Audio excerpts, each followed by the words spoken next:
So short term में wealth को increase करना पॉसिबल नहीं होता, लॉन्ग टर्म में इट इज डेफिनेटली पॉसिबल। ठीक है, generally the conventional view is that wealth is scarce, wealth scarce है, हर किसी को इजीली मिल नहीं सकती, हर कोई एक्यूमुलेट कर नहीं सकता। आपने किसी भी सिचुएशन में देखो जी, गोल्ड रश हो गया जी, यहाँ सारे गोल्ड ढूंढने पहुंच गए क्योंकि वहां गोल्ड निकल आया है, तो इतने ज्यादा लोग पहुंच जाते हैं कि किसी के हिस्से में कुछ भी नहीं मिलता। So this also happens. तो जहां किसी को पता चल जाता है कि जी यहां से वेल्थ बन सकती है, मैं मार्केट की एग्जांपल आपको देता हूँ, स्टॉक मार्केट में किसी को पता चला ये ट्रेड करने से ना पैसे बनते हैं, ये किसी को पता नहीं है, अभी अभी ये एनोमली है मार्केट के अंदर, एक्सप्लॉइट करो। एक को पता चला, उसने किया, जब उसे पता चला उसने ज्यादा से ज्यादा बार किया, लोग अब देख रहे हैं यार ये बार बार ये ट्रांजेक्शन क्यों करता है, आखिर इससे इसको क्या मिलता है। जिसने देखो तो समझे अच्छा यहां पर ये मसला है, इस वजह से इसके अंदर पैसे बन जाते हैं। आफ्टर अ वाइल, कुछ अरसे के बाद, कुछ ट्रांजेक्शन के बाद लोगों को समझ आएगी, सारे लोग वो काम करने लग जाएंगे उसमें से। मार्केट में आप देखते हैं जी आजकल ना ये बिजनेस बहुत पॉपुलर है यार, ये कर लेते हैं, इसमें बहुत पैसा है। अब आप देखते हैं यार सब ने ये जब काम करना शुरू कर दिया, अब उसके अंदर मार्जिन कम हो गया, ऑटोमेटिकली मार्केट अपने आप को रेगुलेट कर लेगी। This is very true. Market के केस के अंदर आप देख लें, स्टॉक मार्केट के केस के अंदर देख लें, वो जो एनॉमली है वो कुछ अरसे के लिए रह सकती है, लेकिन हमेशा कहते हैं देर, हम इसलिए मार्केट इन्वेस्टमेंट के लिए कहते हैं there is no free lunch. आप एक आध बार तो कोई एक मौका आपको मिल गया, आपने एक्सप्लॉइट कर लिया, हमेशा आपके साथ ऐसा ही होता रहे, दैट इज नॉट पॉसिबल। हमेशा आप ही लकी हो। ये भी एग्जांपल आपके जो प्लॉट्स ले लेते हैं, मुझे याद है ये किसी ने डीएचए कोई था वहां पर प्लॉट लिया हुआ था, सडनली ना तो किस्मत ऐसी हुई कि वहां उस पर्टिकुलर डीएचए के अंदर प्राइसेस ओवरनाइट बढ़ गई, कुछ अरसे के अंदर ना बहुत बहुत रैपिडली प्राइसेस बढ़ गई। लोग यो यार ये देखो ना, मैंने 20 लाख का लिया था, 30 40 50 का, लेट सपोज वट एवर का, वो मैंने बेच दिया बाद में वापस, और विद इन मंथ्स बढ़ गई। अब इस चक्कर में बाकी सारे यार यहां पैसे लगाते हैं, भाई वो जो बढ़नी थी वो बढ़ चुकी है ऑलरेडी, वो पास्ट का प्रॉफिट है, वो आपको फ्यूचर प्रॉफिट के बारे में कुछ नहीं बता रहा।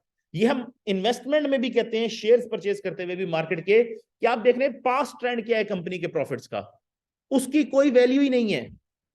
पास्ट ट्रेंड, पास्ट के प्रॉफिट के बारे में बता रहा है, जो पिछले शेयर होल्डर थे वो लेके जा चुके हैं। इससे ये साबित नहीं होता कि कंपनी फ्यूचर में भी यही प्रॉफिट कमाकर आपको देगी। तो पास्ट को देखते हुए हम जी वहां पर सारे, वहां इसी तरह से बिटकॉइन वाला मुझे याद है, बड़ा कॉमन ये एग्जांपल थी, वो कम से कम 50 बार मेरे पास यूट्यूब में ऑप्शन थी कि यार ये वीडियो देखो, इसने बिटकॉइन से इतने पैसे बनाए हैं, वो हर बार सबसे टॉप पे वही ऑप्शन आई हुई होती थी। तो एक दो बार खुद से चल भी गई है वो, मैंने फिर नहीं देखी कि भाई इसका मुझे पता है भाई इसके अंदर कुछ नहीं बनना, अगर पैसे बनने भी थे तो मस्क के अनाउंसमेंट से पहले मैं ले सकता था, उसके बाद वो राइज हुआ बिटकॉइन। अब तो राइज हो चुका है, अब उसको लेकर क्या करूंगा मैं, मेरा दिमाग खराब है कि अब हाईएस्ट प्राइस के ऊपर जाके मैं बिटकॉइन खरीद लूं, और मुझे पता है इसके अंदर कोई वैल्यू नहीं है, और इतना महंगा करके खरीदने से अंदर कोई फायदा नहीं है। अब वो वीडियो देख के सोचें कितने लोगों ने बिटकॉइन खरीदा होगा। देखिए जी इसने इतने अरब, इतने करोड़ रुपए बना ली बिटकॉइन से। ठीक है जी, अब उसके बाद क्या हुआ, मस्क ने अनाउंसमेंट दी, मेरा तो दिमाग खराब है यार, मैं थोड़ी ये गलती से अनाउंसमेंट कर बैठा हूं, चाइना ने क्रैकडाउन कर दिया बिटकॉइन के ऊपर, वो वापस नीचे पहुंच गया, तो जितनों ने उसको देखकर खरीदा उनका तो नुकसान हो गया ना। कॉमन सेंस यूज करके भाई वो ऑलरेडी हाईएस्ट प्राइस के ऊपर है, you buy when the market is sad and you sell when the market is happy. आप उस टाइम पे बाय नहीं करते जब मार्केट हैप्पी है, प्राइस सबसे ऊपर जा रही है।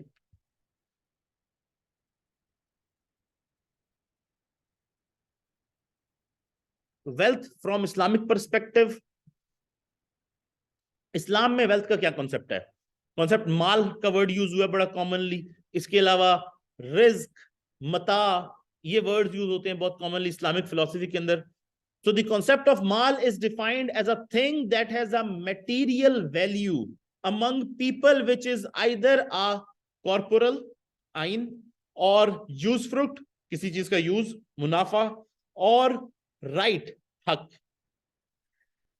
कॉर्पोरल बेसिकली फिजिकल प्रॉपर्टी है, यूजफ्रुट बेसिकली किसी चीज को इस्तेमाल करने का राइट है, मेरे पास कोई पेटेंट है, मैं किसी को इस्तेमाल करने का राइट दे देता हूं, ये मेरे पास पेटेंट इस्तेमाल करने का राइट है, उसके अगेंस्ट में जो पेमेंट देनी है तो वो ऑर्गेनिक यूजफ्रुट है उसका। या मेरे पास ये प्रॉपर्टी है, ये एक कमरा है मेरे पास, इसको मैं रेंट पे दे सकता हूँ, मैं इसकी फीस चार्ज कर सकता हूँ। मेरे पास लैंड है, मैं किसी को रेंट पर देता हूँ, इसके ऊपर कल्टीवेशन करो, मैं उसकी फीस चार्ज कर सकता हूँ, तो वो उसका यूजफ्रुट हो गया। या फिर मेरे पास राइट है किसी चीज का, कोई परमिशन है, कोई कॉपीराइट है, कोई पेटेंट है, किसी चीज का राइट है जिसको मैं आगे सेल, या फिर आमतौर पे अगेन, अब ये इसमें वैसे काउंट नहीं होता, लेकिन जैसे राइट ऑफ शुफा है आपके पास,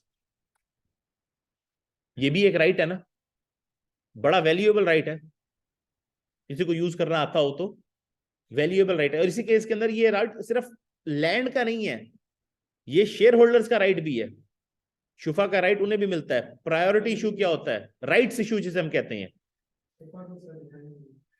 शुफा क्या है कि लेट सपोज एक घर ये है, या एक दुकान ये है, एक ये साथ वाली है। अब अगर ये साथ वाला ये अपना कमरा, अपनी दुकान, अपना वेयर हाउस, अपना घर बेचना चाहता है, पहले ये मुझे ऑफर करेगा कि भाई जितने के मैं बेच रहा हूं इतने में तुम लेना चाहते हो तो मैं तुम्हें बेच देता हूं,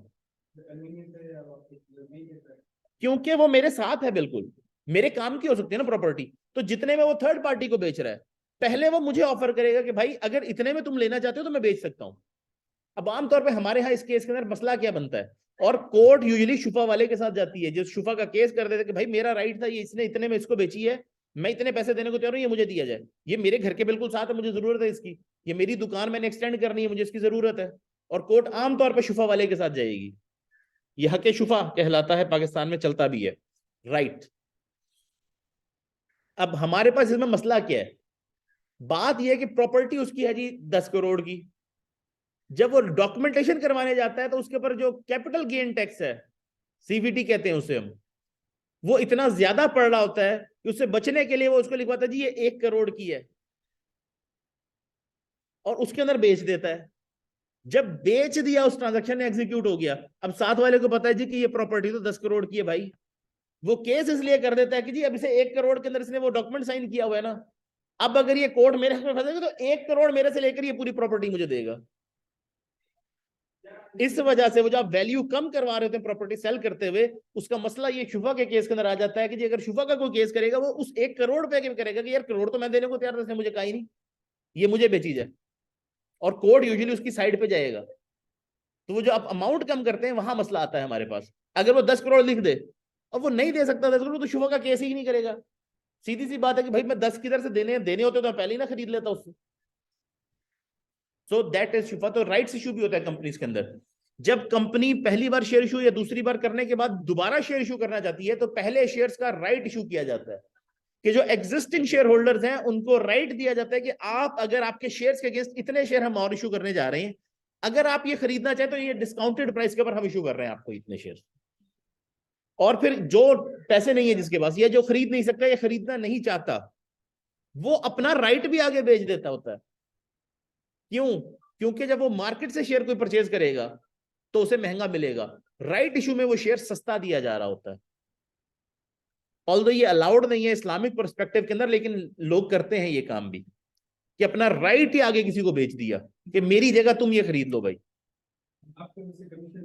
और उससे पैसे ले लिए कि भाई ये देखो ना, लेट्स सपोज शेयर मार्केट में 30 रुपए का एक, इसको 1000 शेयर और खरीदने की परमिशन मिली है, ठीक है जी।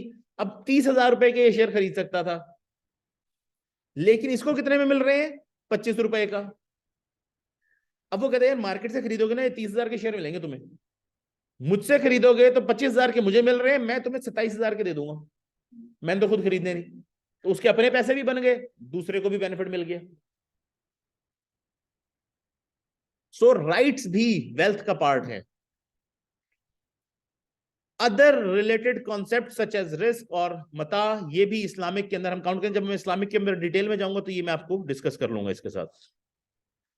अब वेल्थ के अंदर, इस्लाम के अंदर दो बेसिक एस्पेक्ट्स हैं इसके, मेटीरियल और फिजिकल वेल्थ। नंबर 1 कि जो मेटीरियल वेल्थ है, जो फिजिकल वेल्थ है, ये टेबल, ये लैपटॉप, ये रूम, ये जमीन, कैश मेरी जेब में अगर कोई है तो, मेरे पास कोई चीज है तो, मेरी कोई गाड़ी है तो, मटेरियल या physical wealth, money, land, assets. और दूसरा जो इस्लाम के अंदर आता है वो है स्पिरिचुअल वेल्थ। इस्लाम ने बड़ा फोकस किया है कि दुनिया की कामयाबी तुम्हारा ऑब्जेक्टिव नहीं है, दुनिया और आखिरत की कामयाबी ऑब्जेक्टिव है। अगर सारी दुनिया की चीजें भी, तुम पूरी कायनात का एक एक एसेट भी इकट्ठा कर लो, तो भी आखिरत की कामयाबी के मुकाबले वो कुछ भी नहीं है। क्योंकि वो एटर्निटी की लाइफ है, ये 60 साल की जिंदगी, 70 साल की जिंदगी है, वो फॉर एवर है। तो उसके लिए एक्यूमुलेट करो, ज्यादा बेटर है। लेकिन दोनों को एक बैलेंस के ऊपर हमने चलाना है। इसका मतलब ये नहीं दुनिया छोड़ के बिल्कुल साइड पे दरख्त के नीचे जाके बैठ जाएंगे हम, ठीक है। सो स्पिरिचुअल वेल्थ जिसके अंदर नॉलेज, इल्म को, नॉलेज को इस्लाम में वेल्थ डिनोट किया जाता है। सो नॉलेज भी इस्लाम में वेल्थ है। उसे फैलाएं भी, उसे हासिल भी करें, गेन भी करें, knowledge is wealth. Western world आज क्यों सबसे आगे है? Knowledge, knowledge creation. इस वजह से एमआरआई मशीन किसने बनाई? सीटी स्कैन किसने बनाया? सर्जिकल सूचर किसने बनाया? वॉल्व किसने बनाया हार्ट के अंदर जो आजकल रिप्लेसमेंट में लगते हैं? सर्जिकल टूल्स भाई एमआरआई चाहे मशीन चाइना से बन के आती है, टेक्नोलॉजी किसकी है? जिसकी टेक्नोलॉजी है उसके पैसे भी लेता है, simple as that. So knowledge is wealth. ये जहाज उसके ऊपर आप ट्रेवल करते हैं वो किसने बनाया भाई? एयरबस ने, ठीक है, वो या फिर वो दूसरा जो है बोइंग ने। तो वो उसके अगेंस्ट उसके पैसे भी लेते हैं फिर। वो टेक्नोलॉजी उन्होंने बनाई है, हमने तो नहीं बना दिया ना। सो नॉलेज से बनाया ना। आखिर पाकिस्तान में कोई नहीं बना लेता। फेथ, ईमान, फेथ। फिर गुड डीड्स, अच्छे काम जो आप कर रहे हैं वो भी एक स्पिरिचुअल वेल्थ है आपकी, जो आपको जन्नत तक लेकर जाएगी। जो आपने अच्छे काम किए वो भी इस्लाम में वेल्थ है, गुड डीड्स। राइटियस वुमन, बड़ा एम्फेसाइज किया गया इस्लाम के अंदर, राइटियस वुमन, ये भी वेल्थ के अंदर काउंट किया जाता है।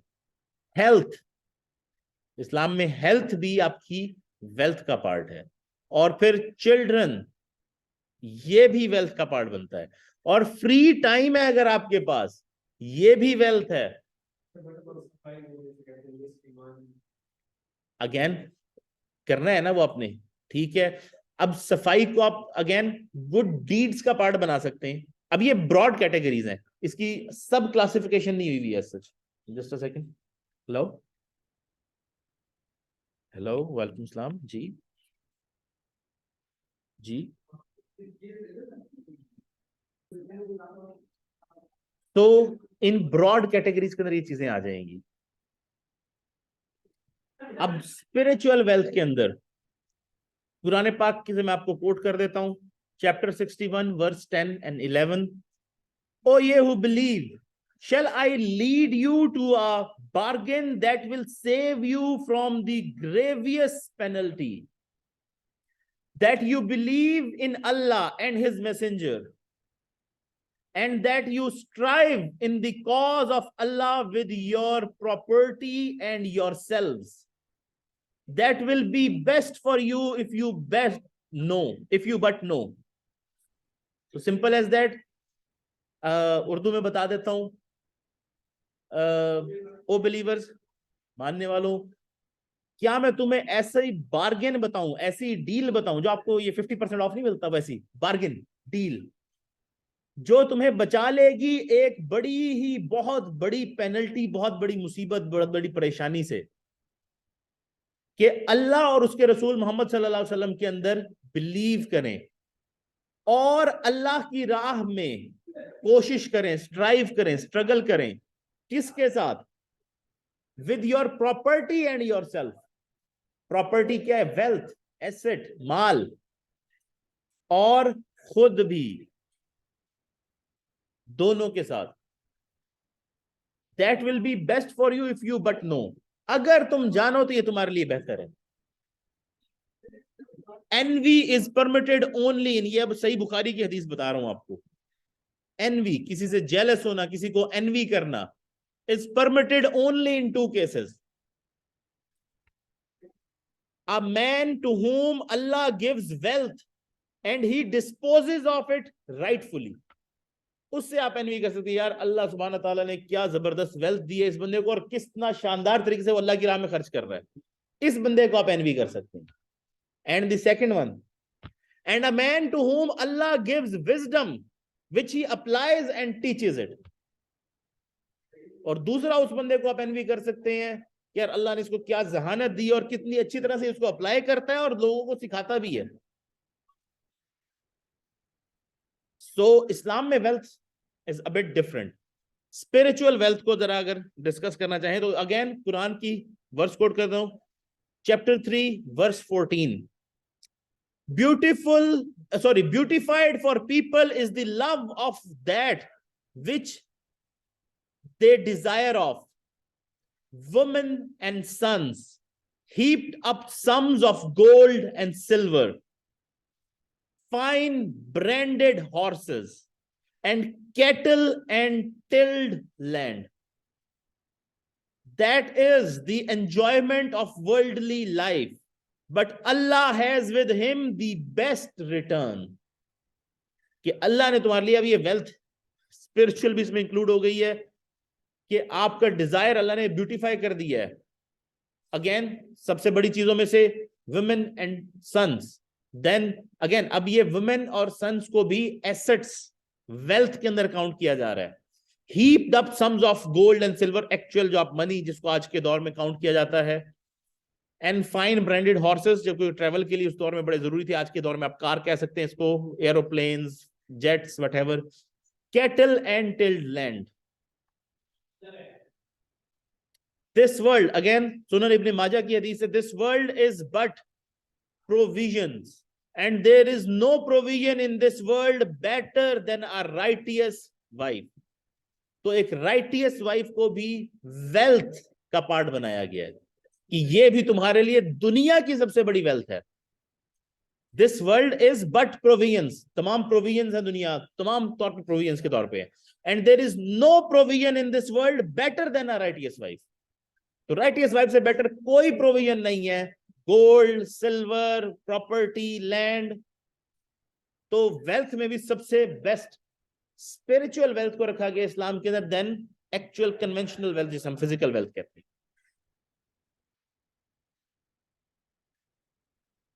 All forms of wealth belong to Allah, it is in abundance.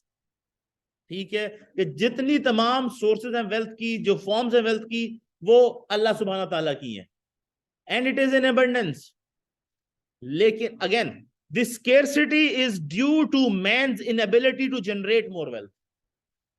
अल्लाह सुब्हाना ताला ने हर चीज अबंडेंस में दी है. अल्लाह की कोई चीज को आप कह सकते हैं यार ये स्केर्स है, इसमें अल्लाह ताला ने कंजूसी की है. ऑक्सीजन कितनी जरूरी है, ये उससे पूछे जिसे सांस नहीं आ रहा, उसे ऑक्सीजन चाहिए. इस कमरे में ऑक्सीजन नहीं है, क्या कुछ नहीं दे देगा. आई थिंक ये अलेक्जेंडर के बारे में कहा जाता है कि जी मुझे चंद लम्हे दुनिया पे और दे दे, मेरी ये सारी रियासत ले लें, जितनी भी स्टेट्स है मैंने कैप्चर की आज तक. लेकिन वो चंद सांसें नहीं मिलती. तो ये ऑक्सीजन मुफ्त में दी हुई अल्लाह सुब्हानहू तआला ने, आपको इस कमरे में भरी पड़ी है. लेकिन आप अपनी हर चीज देने को तैयार हो जाएंगे अगर नेक्स्ट वन ब्रेथ आपको ऑफर की जाए. अग्रीड. लेकिन अल्लाह सुब्हानहू तआला ने इतनी अबंडेंस में दी हुई कि आपको मुफ्त में मिल रही है. गवर्नमेंट टैक्स भी नहीं कर सकती इसे, वरना गवर्नमेंट तो ना छोड़े ना मौका.